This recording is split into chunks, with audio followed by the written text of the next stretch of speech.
국경의 긴 터널을 빠져나오자 눈의 고장이었다. 밤의 밑바닥이 하얘졌다. 신호소에 기차가 멈춰섰다. 안녕하세요. 오늘 제가 소개해드릴 책은 가와바타 야스나리의 설국입니다. 오늘 마침 눈이 왔어요. 그래서 급하게 이 책을 꺼내보았습니다. 우선 이 책은 도쿄에서 태어나서 부모님의 재산을 물려받아서 마음껏 여행을 다니면서 글을 쓰는 시마무라라는 남자의 시점으로 이야기가 진행됩니다. 시마무라가 고마코라는 게이샤와의 이야기를 나눈 내용이에요. 사실 이 책은 리뷰를 하려고 하지 않았어요. 왜냐하면은 좀 호불호가 많이 갈릴 그럴 책이기도 하고, 어느 나라도 마찬가지겠지만 100년 정도의 전의 시대의 이야기를 듣다 보면 현재의 상황이랑 좀 크게 다른 부분들이 많아요. 주인공이 무남인데도 불구하고 게이샤와의 이야기를 나누는 내용이다 보니까 아무래도 불편할 수 있는 지점들이 많이 나오는데요. 저는 그래서 이 책을 스토리 위주보다는 작가가 어떻게 일본의 겨울을 아름답게 묘사했는지 그 부분들만 짧게 이야기해보려고 해요. 우선 이 책의 첫 문장은 이렇게 시작합니다. 국경의 긴 터널을 빠져나오자 눈의 고장이었다.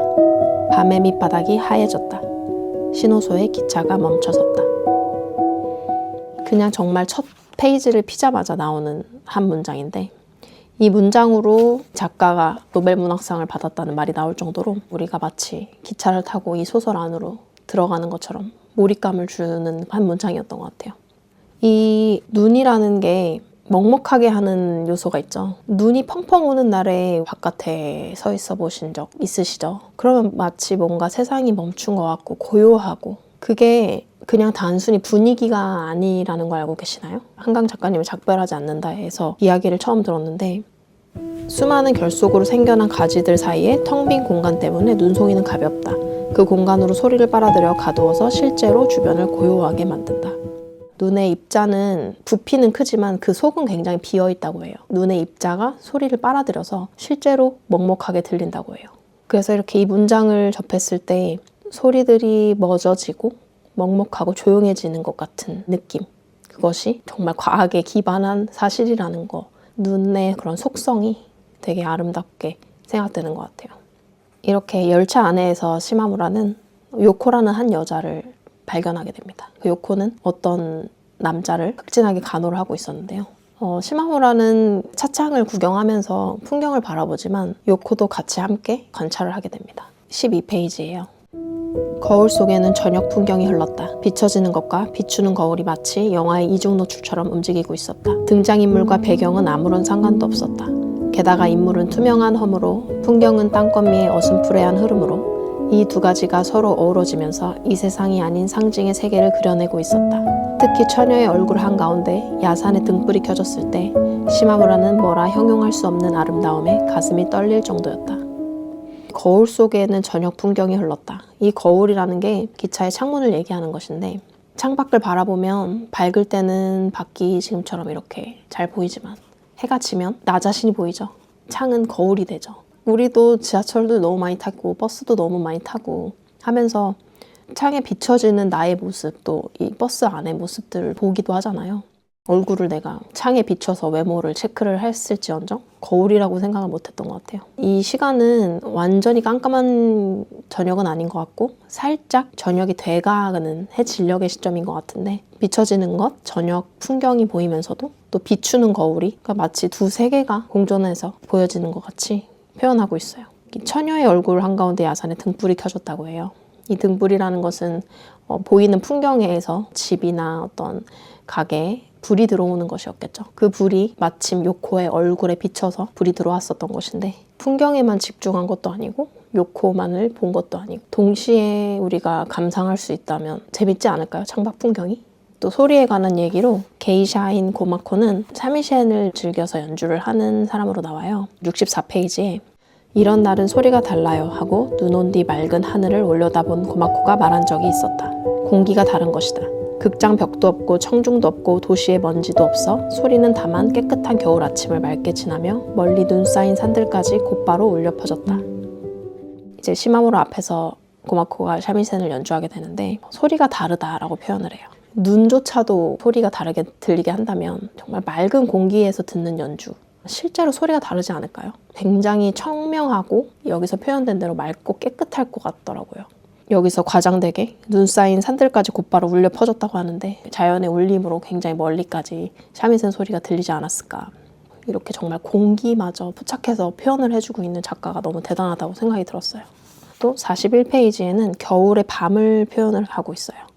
사방에 눈 얼어붙는 소리가 땅속 깊이 울릴 듯한 매서운 밤 풍경이었다. 달은 없었다.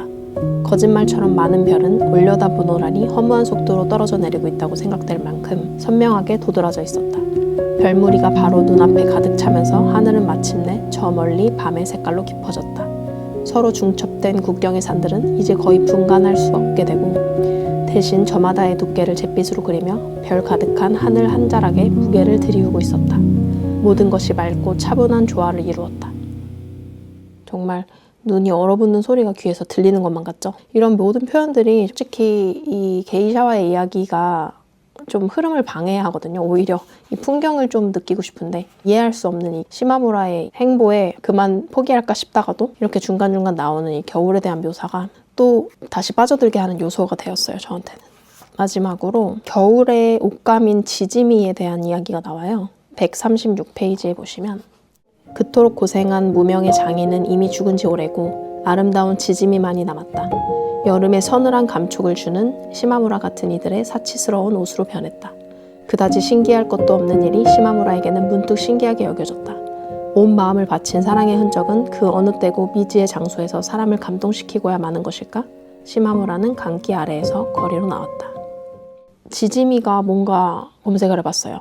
보니까 시어서커더라고요. 우리 여름에 원단이죠, 시어서커가. 일본의 이 지역에서는 이제 눈이 너무 많이 내려서 움직일 수가 없이 갇혀버리잖아요, 마을에. 이제 여자들이 지지미를 만들어냅니다. 이 지지미를 짜는데 굉장히 품이 많이 들어간다고 나와요. 잿물에 하룻밤 담가 놓았다가 아침에 몇 번이고 씻어낸 뒤에 또 짜고 널고 이거를 몇 번을 이렇게 바르게 만들어야지 이제 완성이 된다고 나오는데요. 되게 품이 많이 들죠. 한겨울에 이렇게 어렵게 만든 지지미를 한여름에 입는다. 추울 때 짠 이 모시가 더울 때 입으면 피부에 시원하게 된대요. 그것이 음양의 이치라는데 너무 신기하지 않나요? 감성적인 옷감? 만들면서 이런 한기가 보관이 되어 있을까요? 혹시? 그래서 그게 여름에 전달이 되는 걸까요? 이런 터무니없는 생각을 할 정도로 자연의 속성에서 이런 감성적인 것을 발견할 때 너무 신기한 것 같아요. 어쨌든 지금 다시 돌아와서 제가 읽은 대목은 지지미 장인에 대한 이야기였는데 장인 정신에 감동하는 이유를 생각해보게 되더라고요. 블라인드 테스트로 공장에서 돌린 물건과 장인이 만든 옷감을 두 개를 놓고 비교를 해봤을 때 우리가 그걸 모를까요? 그 차이를? 알겠죠? 그만큼 세월의 기술이 들어가서 옷감이 단단해지고 그 옷을 입음으로써 우리가 면이 서게 돼요. 사실 이게 누가 만들었는지 어떻게 알아요? 누가 만들었는지, 뭐 어떻게 만들었는지, 몇 시간이나 걸렸는지 어떻게 알겠어요? 한 사람의 노력이 이게 언제 어디서 어떻게 전달이 될지 아니면 뭐 내가 죽은 뒤에 전달이 될지 모르잖아요. 근데 그냥 매일매일 묵묵하게 해나가는 거. 그 대단함에서 오는 거지 않을까요? 그래서 내가 오늘 하루하루 한 것들이 결코 헛되지 않고 그것이 발현되었는지는 알 수 없지만 어디서든 누군가에게는 감동을 주게 된다. 그리고 이 책은 허무주의에 관한 이야기라고 볼 수 있는데 이렇게 열심히 그 흐름을 쫓아가다 보면 또 훌쩍 떠나버리는 주인공을 보면서 되게 허무해요. 왜 왔다가 또 가는 거고 또 왜 올까? 이렇게 허무주의를 다뤘다고 하지만 그냥 눈을 더 아름답게 설명해주고 그냥 우리의 저녁 풍경을 마치 수채화 그림처럼 산을 표현을 하고 장인의 노력에서 사랑과 애정의 증거를 찾는 것들이 작가는 허무주의를 보여주고 있지만 그 속에서 허무하지 않으려고 노력을 하고 있는 것이지 않을까 하는 생각을 해보았습니다. 겨울이라 참 해가 빨리 지죠. 저도 리뷰를 하다 보니 벌써 해가 졌네요. 이 책은 너무나도 겨울을 아름답게 표현해주고 있기 때문에 겨울이 끝나기 전에 읽어보시면 또 잘 어울릴 만한 책이어서 추천드리면서 오늘의 영상은 여기서 마치겠습니다. 감사합니다.